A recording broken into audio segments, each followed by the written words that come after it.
আৰু আহি পাই গ'লোঁ ভোট দিবৰ কাৰণে।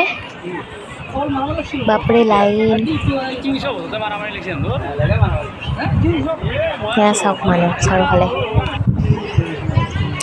আৰু লাইনত খাৰা হৈ গ'লোঁ এতিয়া ভোট দিব ৰেডি। এইফালে চাওক লাইন বহুত দীঘল লাইন। ইয়াৰ মোৰ কমেও 2 ঘণ্টা হৈ গ'ল এতিয়া সেইখিনিতে আছোঁ লৰিব পৰা নাই মানুহ ইমান ভিৰ। ভৰি চৰি পূৰা বিষাই গৈছে। এইফালে চাওক কিমান দীঘল লাইন হৈ গ'ল পূৰা ৰাস্তা লৈ গৈছে আমাৰ মহিলাৰ ফালৰ পৰা ৰাস্তালৈকে লাইন 2টা লাইন হৈছে। এতিয়া মোৰ কমেও 4 ঘণ্টা হ'ব ইয়াতে থিয় দিবৰ কাৰণে। এতিয়াও পোৱাই নাই ভোট দিব দৰমুখ পোৱাই নাই আৰু যাই আছোঁ আৰু তাৰে মাজতে কিমান যে মাজত সোমাইছে হিচাপ নাই। ফাইনেলি ভোট দিলোঁ আৰু ঘৰলৈ আহি গ'লোঁ।